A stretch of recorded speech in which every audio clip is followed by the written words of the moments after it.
Hey, Blue Devils, Mr. Flynn here. Going to take a few minutes to talk about our student handbook and really just to highlight some information that you will find within it.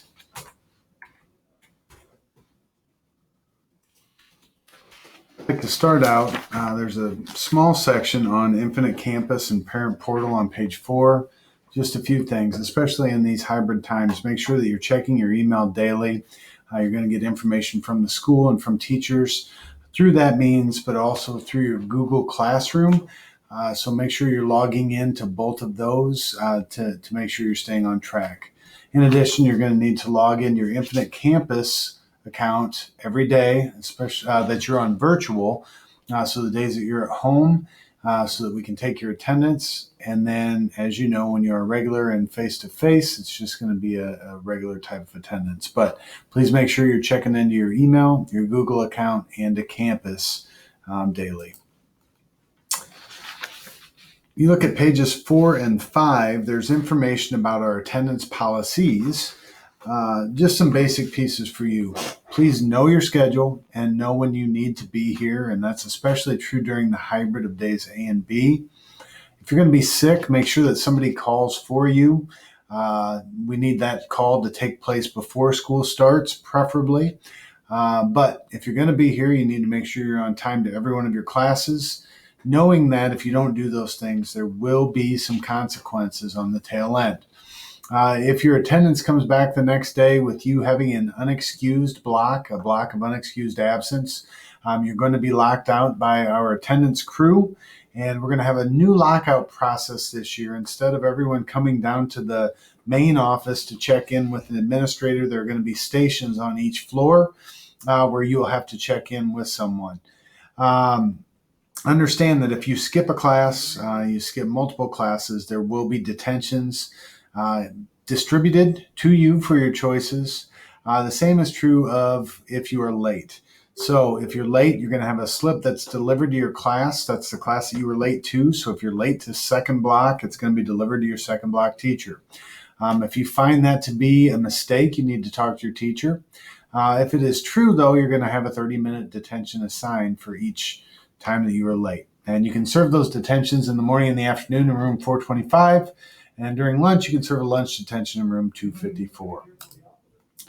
Part 1 of discipline is on pages 6 through 8. Really what you just need to remember is you need to follow our grid expectations. So keep those in mind, and those are also located on page 14. But give effort, respect all, involve yourself, and be timely. Do those things, you're going to be fine.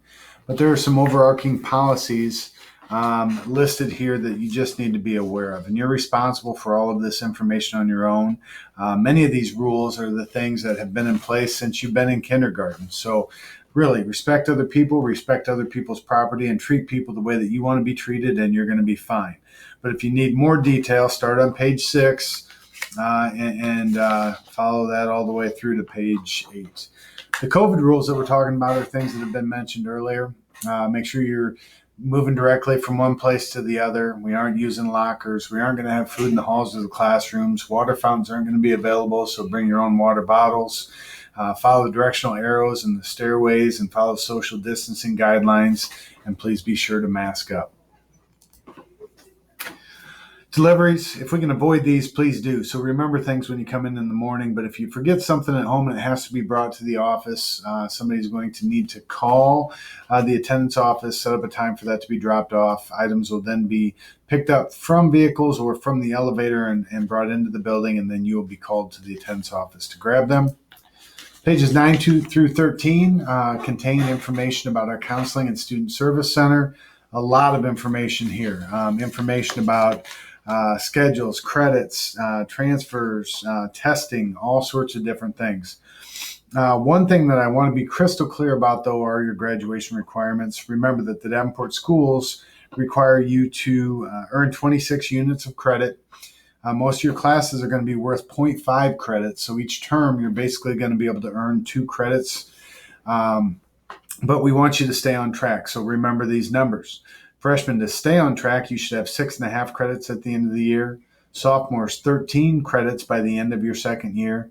Juniors, 19.5 credits by the end of your junior year. And seniors, obviously, you need to have 26 to graduate. Now, keep in mind, you have the opportunity to earn 8 credits every year, so this shouldn't be a huge struggle, but you need to stay on the straight and narrow to make sure that you're getting these things done. The other thing I'd like to mention here is student schedules are based on the requests that you have made, and the only revisions or corrections are going to be made because of input error, computer error, academic misplacement, prerequisites not being met, or due to health and medical reasons. And that's all listed on page 9. But keep those things in mind if you're requesting any type of a change. Got to go quick now. Activities office, there's information listed on pages 15 to 22. There's an extensive list of all the great things that we have to offer here at Central High School. Somehow I'm flipping slides, but there's also a list of the eligibility standards that are in place to take part in athletic endeavors at the high school level. Understand that a lot of these requirements were had some COVID rules of their own, but we will be heading back into the regular system. So you need to make sure that your grades are passing. You need to make sure that you are doing the things that you need to do in terms of your conduct in and out of the building, so that you're eligible to participate. Pages 22 through 28 contain a number of district policies and procedures. A lot of that is taken straight from school board policy. I want to mention CELIs. Make sure that you are keeping your cell phones away when they should be away. Teachers have signs in their rooms that have a red side and a green sign, and green means go, red means stop. But you should be following your teacher's expectations with those. Other policies listed, pertain to tobacco and drugs, weapons, searches, dress code, things of those natures. So make sure that you make yourself aware of those. Pages 29 through 32 contain other information. There's information about the district's harassment policy. That's on page 29. And you'll go through some of that information, I think, later today. There's also information about the internet usage agreement and the responsibilities you have when using district equipment and networks. On pages 34 through 36, there are a listing of different bell schedules. Right now, we're on the hybrid bell schedule, obviously. We need to make sure that you understand as well that the final schedule that's listed on page 36 will only be in place if we find ourselves off of the hybrid. So there will not be a final schedule for our hybrid learning model. Long story short, it's not a good slideshow unless you have Will Ferrell somewhere. So want to make sure that you go forward and you do well. Make sure you look this document over because you are responsible for it. But go out there, follow the rules, and be a winner like Ricky and Cal. Shake and bake. Go Blue.